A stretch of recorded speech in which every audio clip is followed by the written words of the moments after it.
ಬಾದಾಮಿ ತಾಲೂಕಿನ ಬನಶಂಕರಿ ದೇವಸ್ಥಾನದ ಸಮೀಪದಲ್ಲಿ ಮನೋರಥ ಪ್ರತಿಷ್ಠಾನ ಎಂಬ ಹೆಸರಿನಲ್ಲಿ ಆಚಾರ್ಯ ಇಬ್ಬರು ಸಹೋದರರು ಒಂದು ಉತ್ತಮವಾದ ಗೋಶಾಲೆಯನ್ನು ನಡೆಸ್ತಾ ಇದ್ದಾರೆ. ಗೋವು ಹಿಂದೂ ಧರ್ಮಕ್ಕೆ ಅತ್ಯಂತ ಶ್ರೇಷ್ಠವಾದಂತಹ ಒಂದು ಭಗವಂತ ಕೊಟ್ಟಿರುವಂತಹ ತಾಯಿ, ಗೋಮಾತೆ ಅಂತ ನಾವು ಅದನ್ನು ಕರೀತೀವಿ. ಆದರೆ ದುರ್ದೈವ ಹಿಂದೂಗಳೇ ಇರುವಂತಹ ನಮ್ಮ ದೇಶದಲ್ಲಿ, ನಮ್ಮ ರಾಜ್ಯದಲ್ಲಿ ದಿನನಿತ್ಯ ಗೋವಿನ ರಕ್ತದ ಹೊಳೆ ಹರಿತಾ ಇದೆ. ಇದು ಅತ್ಯಂತ ದುಃಖದ ಸಂಗತಿ ಮತ್ತು ಹಿಂದೂಗಳು ನಿಜವಾಗಿ ತಲೆ ತಗ್ಗಿಸಬೇಕಾದಂಥ ಸಂಗತಿ. ಎಷ್ಟೋ ಜನರು ದನಗಳನ್ನು ಸಾಕಲಿಕ್ಕೆ ಆಗುವುದಿಲ್ಲ ಅನ್ನೋ ಕಾರಣಕ್ಕೋಸ್ಕರ ಕಸಾಯಿಖಾನೆಗಳಿಗೆ ಕೊಡುವುದನ್ನು ನಾವು ನೋಡ್ತಾ ಇದ್ದೀವಿ.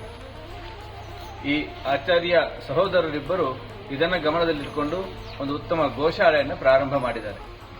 ಎಲ್ಲ ಹಿಂದೂಗಳಲ್ಲಿ ನಾವು ವಿನಂತಿ ಮಾಡೋದಿಷ್ಟೇ, ನಮಗೆ ಸಾಕಲಿಕ್ಕೆ ಕಷ್ಟ ಆಯಿತು ಅಂತ ಹೇಳಿದ್ರೆ ಇಂತಹ ಗೋಶಾಲೆಗಳಿಗೆ ಆ ದನಗಳನ್ನು ಕೊಡುವಂತಹ ಕೆಲಸವನ್ನು ಮಾಡಿ, ಜೀವನ ಪೂರ್ತಿ ನಮಗೆ ಸಹಾಯ ಮಾಡಿದಂತಹ ಆ ಗೋವನ್ನು ಕೊನೆಯ ಘಟ್ಟಕ್ಕೆ ಕಸಾಯಿಖಾನೆಗಳಿಗೆ ಕಳುಹಿಸಿ ಪಾಪವನ್ನು ಕಟ್ಟಿಕೊಳ್ಳುವಂತಹ ಕೆಲಸ ದಯವಿಟ್ಟು ಯಾರೂ ಮಾಡಬಾರದು.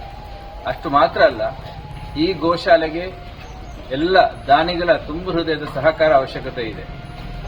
ಇದೇ ಥರ ಬೇರೆ ಬೇರೆ ಭಾಗಗಳಿಂದ ಕಸಾಯಿಖಾನೆಗೆ ಹೋಗುತ್ತಿದ್ದಂತಹ ದನಗಳನ್ನು ಇಲ್ಲಿಗೆ ತಂದು ರಕ್ಷಣೆ ಮಾಡುವಂತಹ ಕೆಲಸವನ್ನು ಈ ಗೋಶಾಲೆಯಲ್ಲಿ ಮಾಡಲಾಗ್ತಾ ಇದೆ.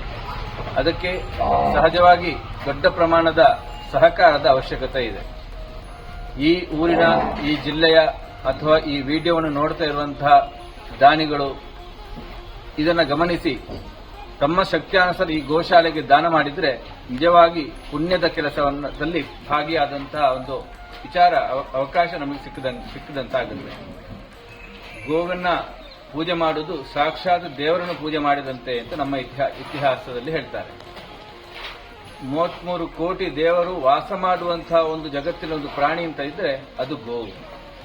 ಆದ ಕಾರಣ ಗೋವು ನಮಗೆ ಮನೆಯಲ್ಲಿ ಸಾಕಲಿಕ್ಕೆ ಕಷ್ಟ ಆಗ್ಬೋದು, ಆದರೆ ಎಲ್ಲರೂ ಕೂಡ ಕನಿಷ್ಠ ವರ್ಷಕ್ಕೆ ಒಮ್ಮೆ ಆದರೂ ಹತ್ತಿರದ ಗೋಶಾಲೆಗಳು ಅಥವಾ ಈ ಜಿಲ್ಲೆಯ ಸುತ್ತಮುತ್ತ ಇರುವಂತಹವರು ಇಂತಹ ಗೋಶಾಲೆಗಳಿಗೆ ಬಂದು ಗೋಸೇವೆಯನ್ನು ಮಾಡುವುದರ ಮುಖಾಂತರ ಗೊತ್ತಿದ್ದೋ ಗೊತ್ತಿಲ್ಲದೆ ನಾವು ಮಾಡಿರುವಂತಹ ಪಾಪಗಳನ್ನು ನಾಶ ಮಾಡಲಿಕ್ಕೆ, ತೊಳಿಲಿಕ್ಕೆ ಇದೊಂದು ಒಳ್ಳೆಯ ಅವಕಾಶ.